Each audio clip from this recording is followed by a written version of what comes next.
Salut à tous, c'est Daddy Famtech, j'espère que vous allez bien. Bon, de ces temps-ci, j'ai pas fait beaucoup de tests, enfin si j'en ai fait, mais un petit peu moins. On est dans une période calme. Donc du coup, vous avez eu la balade au Salon de l'Auto 2023 avec les technologies pour les voitures, hein. On avait même un exosquelette pour les ouvriers à la chaîne, etc. Moi, je trouve ça super bien.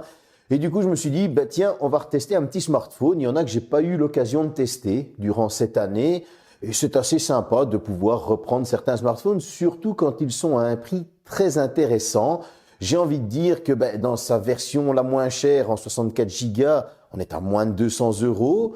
Dans sa version la plus chère en 128 Go, on est à moins de 220 €. Ça, c'est intéressant. Et c'est le Poco M5S. Vous l'aviez deviné, hein, une boîte jaune dans les mains, souvent c'est Poco. Allez, c'est parti.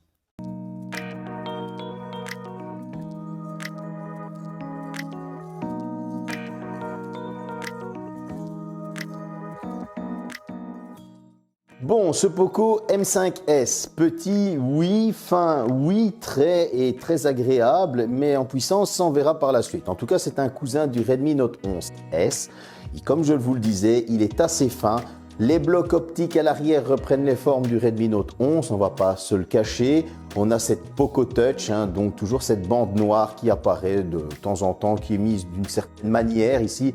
Elle englobe les objectifs photo avec écrit Poco, on aime ou on n'aime pas. En tout cas, moi j'aime bien. Et sur ce blanc nacré mat, franchement, ça a son petit effet. Et en plus, ça ne prend pas les traces de doigts, chose qui est très importante. Et en plus, une coque est fournie pour garder la beauté du téléphone. On va avoir des coins arrondis, on va avoir des bords arrondis à gauche et à droite. À gauche, on a le tiroir de carte SIM, hein, avec le micro SD. On aura les boutons du volume sur la droite et le bouton d'extinction à l'image qui fait office de lecteur d'empreinte. Nous allons avoir des bords plats en haut et en bas. Et oui, c'est un mix des deux designs et ce n'est pas pour déplaire. Sur le dessus, vous allez avoir un micro et un port infrarouge et un premier haut-parleur. Attention, donc premier. Et le deuxième haut-parleur est en bas, son stéréo. Que demander de plus? Un USB type C et une prise jack. Je pense qu'on a fait quand même le tour du design et c'est assez complet, hein. Déjà les haut-parleurs stéréo, ça fait plaisir. La prise jack aussi. Allez, on passe à la suite. À des tarifs comme ça, on se doute bien que quelques concessions ont été faites. Et pour ma part, je ne les trouve pas dérangeantes. On a un écran de 6,43 pouces en AMOLED, Full HD+. Là, jusque-là, vous allez me dire, il n'y a pas grand-chose. 1000 nits de luminosité, là aussi, il n'y a pas grand-chose. La première concession venant, c'est ce Gorilla Glass 3. Alors, personnellement, ça ne me dérange pas. Une coque est fournie, donc ça va bien protéger le téléphone.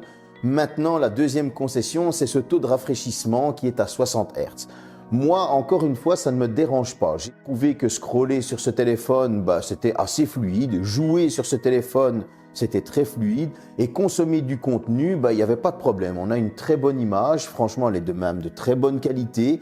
Que ce soit en plein jour ou dans une pièce qui a peu de luminosité, franchement, consommer du contenu, c'est juste du régal. Là où il va y avoir un petit souci, c'est au niveau du son. C'est une aparté que je glisse dans cette partie écran. Alors oui, on a un son stéréo, mais les haut-parleurs ne sont pas mis aux mêmes endroits. Et donc du coup, vous allez avoir tendance à ressentir un léger décalage de la manière dont vous tenez vos mains. Donc je vous conseille toujours de le tenir de manière à ce que vos mains soient enrobées et non pas devant les haut-parleurs. Ça va juste faire un effet caisson et vous aurez une meilleure résonance sonore. Voilà, sinon le son est même très bon et consommer du contenu reste franchement un régal. Bon, alors je vais sortir l'Antutu. Ah, vous avez compris que je sors l'Antutu. On va parler de la fiche technique et des performances. Alors, il est équipé d'un Mediatek Helio G95, d'un GPU Mali G76 MC4. On va avoir 4 Go de RAM ou 6 Go de RAM en LPDDR4X selon le stockage que l'on va prendre. Ce stockage, vous allez avoir le choix entre 64 ou 128, forcément c'est extensible, en UFS 2.2. Et tout ce petit monde nous a sorti un score de 368 884 points à l'Antutu. Ce qui, je trouve, est un score très honorable. Honnêtement, il n'a pas à pâlir devant la concurrence et même certains parfois vis-à-vis de certains concurrents beaucoup plus chers. Donc, au Geekbench, il nous a sorti un score de 526 au simple cœur et un score de 1809 au multicœur.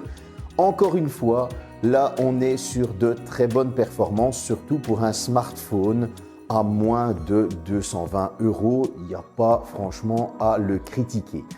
Au niveau des jeux, là, on va avoir quelques concessions à faire. Cependant, et oui, sur un Asphalt 9, pas de problème, ça va tourner sans souci. Vous allez avoir franchement un jeu fluide, assez beau. Maintenant, au niveau de Genshin Impact, vous allez devoir vous contenter de graphismes faibles ou moyens avec du 30 fps. Ce que vous voyez à l'écran, c'est des graphismes faibles et donc du coup, c'est assez bon. Moyen est encore mieux. Maintenant, au niveau de Fortnite, il faudra vous contenter des graphismes au minimum et de 30 fps et vous allez avoir parfois des chutes à 20 fps. Je ne vous ai pas mis les images parce que pour moi, je trouve que ce n'est pas beau. Donc voilà, petit souci que j'ai remarqué, les températures maximales après 2 heures de jeu étaient à 56 degrés en graphisme moyen 30 fps sur Genshin Impact. Comme ça, vous savez déjà où on en est au niveau des performances. Au niveau du jeu, on va parler de la photo. Pour cette dernière, la partie photographie, on va retrouver 4 capteurs à l'arrière et un capteur en poinçon à l'avant. C'est la norme du moment, hein, on ne va pas se mentir, à part sur les iPhone 14 Pro et Pro Max où on est sur du Dynamic Island et certains entrées de gamme où on est encore sur une goutte d'eau. Le poinçon, c'est la norme. En tout cas, le premier capteur est un 64 mégapixels grand angle ouverture 1.8. Le deuxième capteur, un ultra grand angle 8 mégapixels ouverture 2.2. Le troisième, un macro 2 mégapixels ouverture 2.4. Et le quatrième, un 2 mégapixels de profondeur ouverture 2.4. Le fameux poinçon à l'avant est un capteur 13 mégapixels ouverture 2.4. À l'avant, ça va être capable de filmer en Full HD 30 images par seconde et à l'arrière, on pourra filmer jusqu'en 4K 30 images par seconde. J'ai trouvé que franchement, l'appareil photo était assez sympa. Encore une fois, je le remets dans son positionnement tarifaire. Certains viennent souvent critiquer, oui, c'est pas top. Ok, mais il faut toujours comparer à son tarif. C'est pour ça que je vous le dis. Quand moi je fais un test, si je vous dis que les photos sont bien, c'est pour un tarif à moins de 200 €, comme par exemple avec ce Poco. Je trouve même que pour moins de 220 €, moins de 200 € si vous prenez la plus petite version, les photos sont vraiment très bien. J'ai même été assez étonné.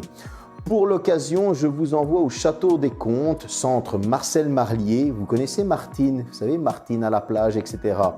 Vous allez voir, c'est une petite visite pour Martine à la plage. Enfin non, là ce sera Martine au musée. Allez, je vous envoie ça tout de suite.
J'espère que cette petite visite vous a plu. En tout cas, comme vous pouvez le voir, les photos sont très correctes. Franchement, il n'a pas à pâlir encore une fois devant la concurrence, surtout au tarif où il est donné. Moi, j'ai été assez étonné. C'était une belle surprise. Parlons maintenant de ce qui intéresse beaucoup de monde, l'autonomie. Pour tester ce smartphone, nous avons été deux. Et oui, petite surprise, il y avait Avalage, comme vous l'avez entendu juste avant, et moi. Bon, Avalage, pourquoi? Parce qu'il habite pas loin, on s'entend bien, voilà, depuis longtemps, et c'est beaucoup plus facile. Donc comme ça, vous avez eu le double retour, par exemple, au niveau de l'autonomie. Pour moi, c'était une utilisation intensive, pour lui, c'était une utilisation plus régulière. Pour moi, le chargeur Xiaomi, pour lui, il n'avait pas de chargeur Xiaomi, il avait un chargeur Motorola. Et comme ça, vous avez eu le 1h05 10 et le 1h30. Vous voyez, comme ça, vous avez eu la contrebalance. Alors, Au niveau des qualités, ben forcément, on a un design, on a une finesse, on a des qualités de finition. On va avoir un smartphone 4G, mais qui est franchement assez performant pour pouvoir tenir des files d'attente lorsqu'on joue, pour pouvoir faire des photos lorsqu'on est en balade. Et donc, on a un smartphone qui est très polyvalent. La partie photo est très bonne, l'autonomie est excellente. Maintenant, à côté de ça, il faudra faire quelques concessions. Vous allez avoir un très bel écran avec une bonne luminosité, mais cet écran, dans les concessions, le premier défaut, on est sur du 60 Hz. On aurait pu avoir du 90 Hz. Vous allez avoir du Gorilla Glass 3, on aurait pu avoir au moins du 5. Voilà, c'est une deuxième concession. Dans les concessions, vous l'aurez compris, on aurait pu avoir un Mediatek Helio G99, on a un Helio G95, mais qui franchement sort de très bonnes performances.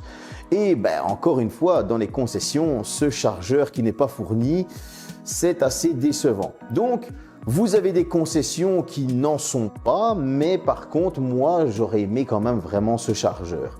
J'ai aimé ce téléphone est à un tarif très abordable. Tous un chargeur, vous allez me dire, mais il vous faudra un chargeur 33 watts pour avoir cette charge beaucoup plus rapide. Donc ça, vous êtes avertis. En tout cas, moi, ce smartphone, je vous le conseille parce que franchement, oui, il y a les concessions, mais elles ne sont pas dérangeantes non plus. Et pour toute personne qui n'a pas envie simplement de dépenser de l'argent dans un gros téléphone, il aura quand même les performances d'un bon petit milieu de gamme avec un tarif d'entrée de gamme. Et ça, on va pas s'en plaindre. Maintenant, voilà, si tu veux beaucoup plus, il faudra mettre beaucoup plus de ton portefeuille. J'espère que cette petite vidéo vous a plu. En tout cas, c'était un test en attendant les grosses sorties qui arrivent. Restez connectés, n'oubliez pas de vous abonner et de mettre un like et aussi de commenter. Je vous mets tous les liens dans le descriptif pour la visite, etc. Salut!